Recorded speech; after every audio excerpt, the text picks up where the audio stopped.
AD 180, at the foothills of the Eastern Alps, in the place we now know as Vienna, Vindobona, a bone-chilling cold.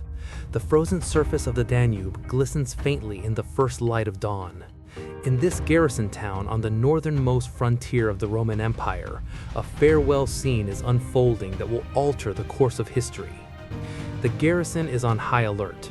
Soldiers of the 10th Legion stand watch against the possibility of a sudden raid by Germanic tribes. But today, there's a different kind of tension in the air. News coming from the wooden-floored room of the command post is alarming. Emperor Marcus Aurelius is fighting his final battle. The emperor's body is exhausted from 19 years of rule, endless campaigns, and the relentless plague. Yet the light in his eyes remains vivid. His mind is as clear as ever. Messengers from every corner of the empire await outside. The vast empire, stretching from Britain to the Euphrates, from the Rhine to the Nile, has reached a magnitude its founders could never have imagined. It has reached the widest borders in Roman history. But this vastness has also brought fragility.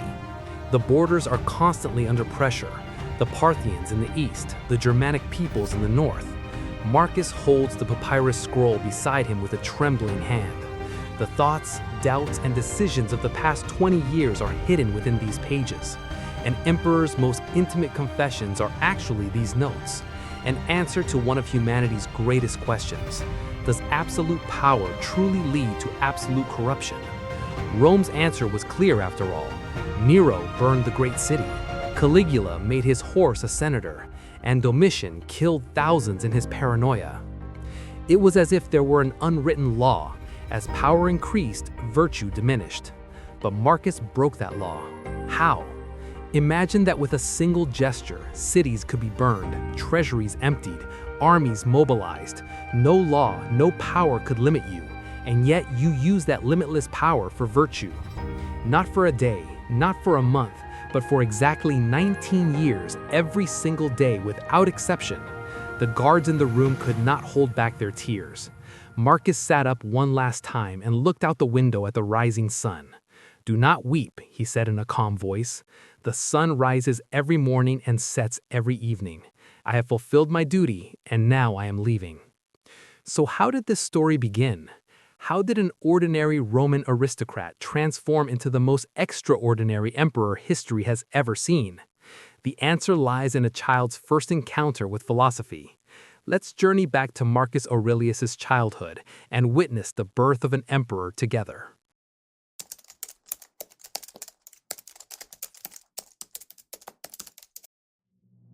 AD 121, Rome's Golden Age. Hadrian's empire is ruled not by an iron fist, but by wisdom. He commissions the construction of a massive wall in Britain. He revives Greek culture. He supports science and philosophy. The empire has expanded so vast that the Romans call it ecumene, the inhabited world. But the true heir to this glorious era of peace, the Pax Romana, is still in his cradle. On Rome's Caelian Hill, in a villa with marble columns, the first child of a noble family is born. His name is Marcus Annius Verus. His father is one of the most respected members of the Senate. His mother is the daughter of one of Spain's most established families. No one knows it yet, but this child will change the course of Roman history. At the age of 3, Marcus experiences his first tragedy, his father's death. His grandfather, Marcus Annius Verus, takes on the responsibility. But this is no ordinary grandfather-grandson relationship. Grandfather Verus is one of Rome's most influential figures, a 3-time consul and one of the emperor's closest advisors. He plans young Marcus's education as if he were a future emperor. The best Greek teachers, the most renowned masters of rhetoric, the most knowledgeable mathematicians. But young Marcus's heart beats elsewhere. At every opportunity, he dives into philosophy books, thinks for hours, asks questions. At age 12, fate brings Quintus Junius Rusticus into his life. He is no ordinary philosopher. He is the greatest living representative of the Stoic school, and Marcus sees something different in him. This boy, he tells his grandfather, isn't just thinking, he's living philosophy. Rusticus gives Marcus Epictetus's Enchiridion. Look, he says, you'll find what you're seeking in these lines, but reading isn't enough. You must live every line. That night, Marcus reads the texts until dawn. One thought in particular strikes his mind. Do not worry about things you cannot control. Focus only on your own actions. It is precisely during this period that Emperor Hadrian takes notice of Marcus. Hadrian himself is an intellectual, a poet, an architect, and a philosopher, and what he sees deeply moves him. At the age of 17, a young man chooses stoic simplicity over the luxury of the palace. In 138 AD, Hadrian, on his deathbed, makes his final and perhaps most important decision. Marcus will be the future of the empire, though not directly. First, Antoninus Pius will ascend to the throne, and Marcus will be his heir. When Marcus receives the news, he cannot sleep for days. What he wrote in his diary is striking. Today my fate has changed, but I will not change. Whether I am an emperor or a beggar, my duty remains the same, to be a good person. Thus begins a long period of preparation. He serves as an apprentice to Marcus Antonius for 23 years, learning every corner of the empire, every problem, and every detail. But what he truly learned was how to combine power with virtue. When he ascended to the throne in 161 AD at the age of 40, he was fully prepared. But the challenges before him weren't just political. The true test would be power itself.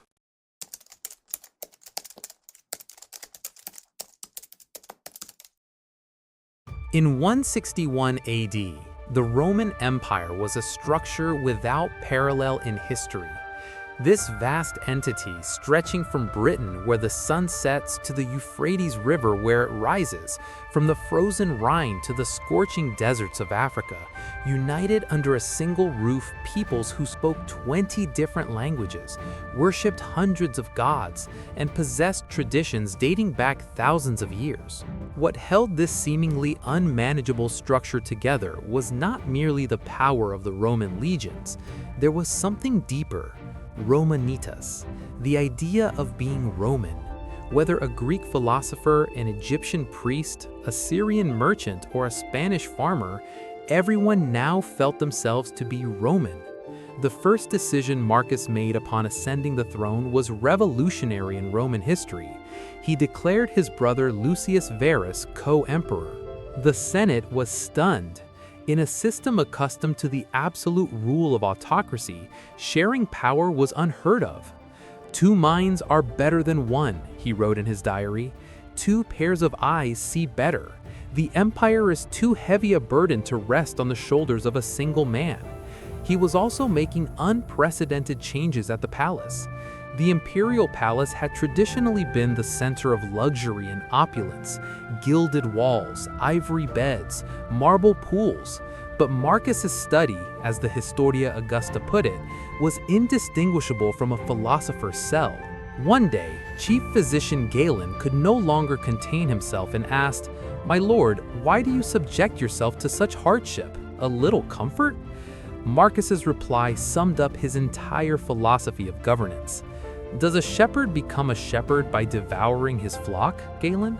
Nor does an emperor become an emperor by living in luxury at the expense of his people. This philosophy of simplicity also reflected in his governance. He made revolutionary changes to Roman law. For the first time, slaves gained legal status. A person is a person, Marcus declared. Whether free or a slave, this truth remains unchanged.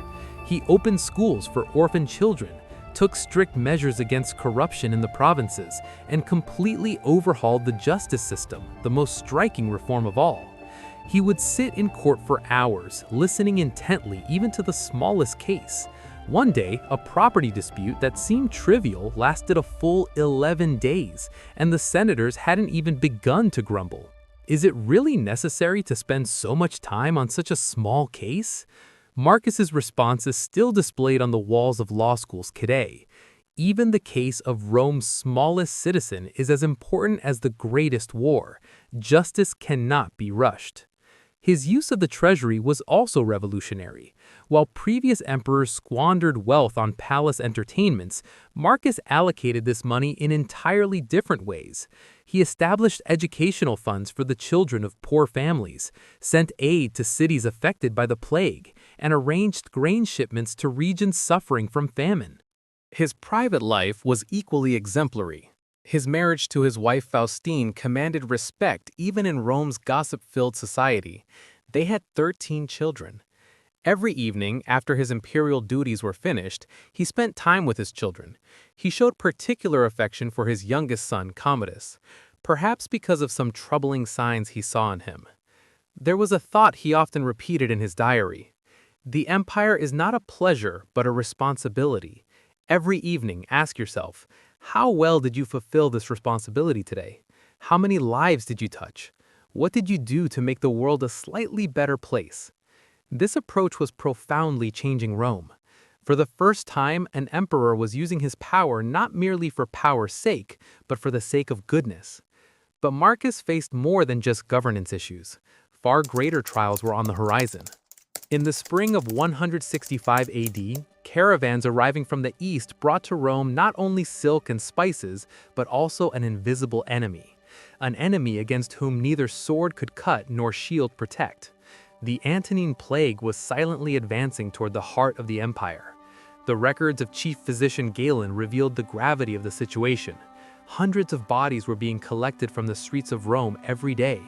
The wealthy were fleeing to their villas. Temples, once places of sacrifice, were turning into morgues. A third of the city's population had perished. The palace protocol was clear. The emperor and his family must leave the city immediately.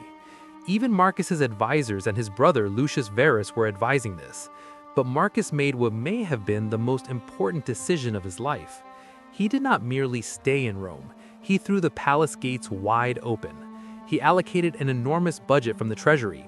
New hospitals were established under Galen's supervision for treatments. Most strikingly, the state even covered the funeral expenses of those who died of the plague. For the first time in Roman history, an emperor shared his people's suffering so deeply. And as if the plague weren't enough, grim news began pouring in from every corner of the empire. In the east, the Parthian Empire had launched an attack. From the north, Germanic tribes were pouring in wave after wave. Marcus's brother and co-emperor, Lucius Verus, fell victim to the plague during the Eastern campaign. Amid all this chaos, the most devastating blow came from within. Avidius Cassius, one of his most trusted generals, declared himself emperor in Syria. Moreover, he had spread a false report claiming that Marcus was dead. In Roman history, such situations have only one outcome: a bloody civil war. But Marcus surprised everyone once again by turning his army eastward. But not to fight, he told his soldiers. A Roman general swears not to kill other Romans, but to protect them.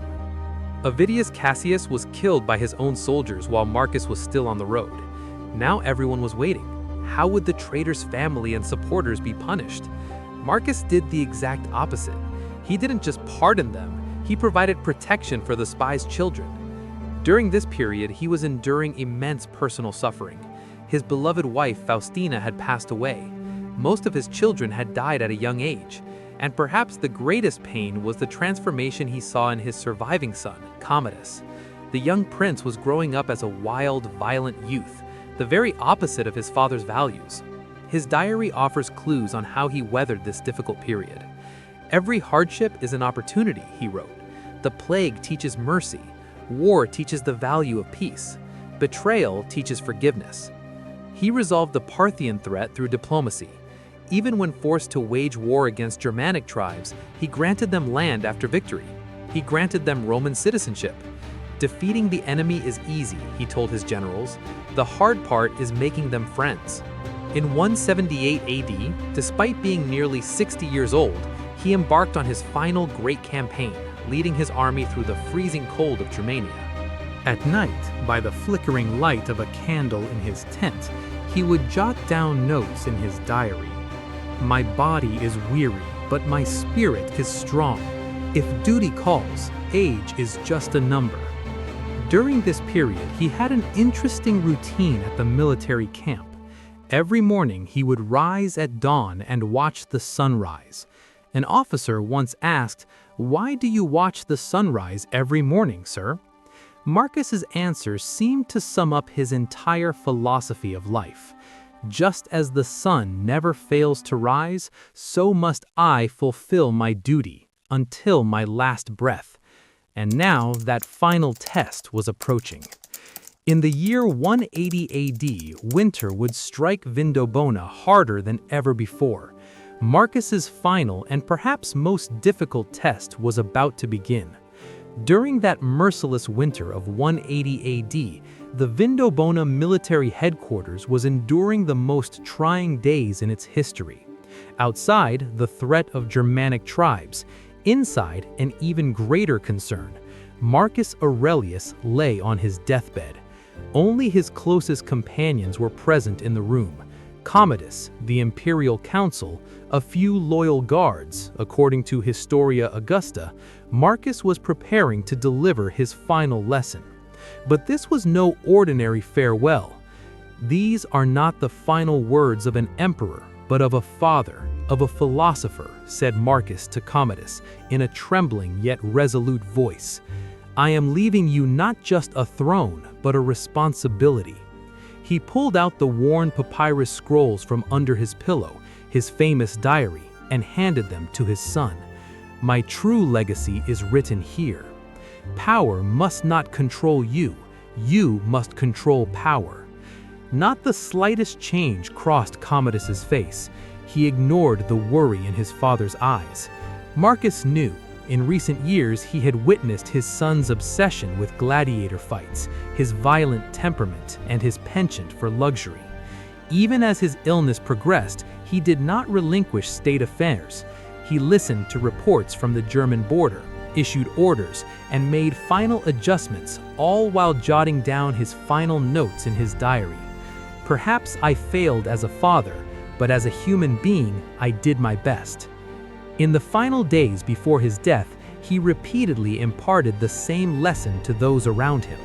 He spoke of the laws of nature, of transformation, of the inevitability of change. When one of the generals could no longer hold back his tears, Marcus sat up one last time. He looked out the window at the rising sun. "Why are you crying?" he asked.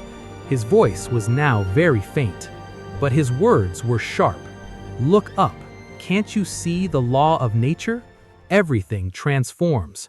Rome will transform. What matters is preserving its essence. His final words came as he gave the day's password to the guard commander, equanimitas, meaning serenity. According to the historian Cassius Dio, this word was the essence of Marcus's entire philosophy of life, serenity. Just as Marcus had foreseen, Rome truly did transform. Commodus became a ruler who was the exact opposite of his father. He declared himself the Hercules of Rome. He fought in gladiator battles and slaughtered senators. Historians refer to this period as the end of the Golden Age. But Marcus's true legacy lay not on the throne, but in his thoughts. His diary guided humanity for centuries. In his prison cell, Nelson Mandela drew strength from these lines. Frederick the Great read these texts on the battlefield. In the modern era, many leaders, from Bill Clinton to James Mattis, have turned to this philosophy. Marcus showed us a very fundamental truth. Power does not have to change you.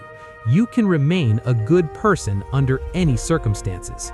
As the Roman historian Edward Gibbon once said, after Marcus, history has never again witnessed such a perfect union of power and virtue. His tombstone is lost today, but perhaps the most beautiful words that could be inscribed on it would be these, written by his own hand. Make a choice in every moment you live. It is in your nature to be good, and to go against your nature is to go against humanity.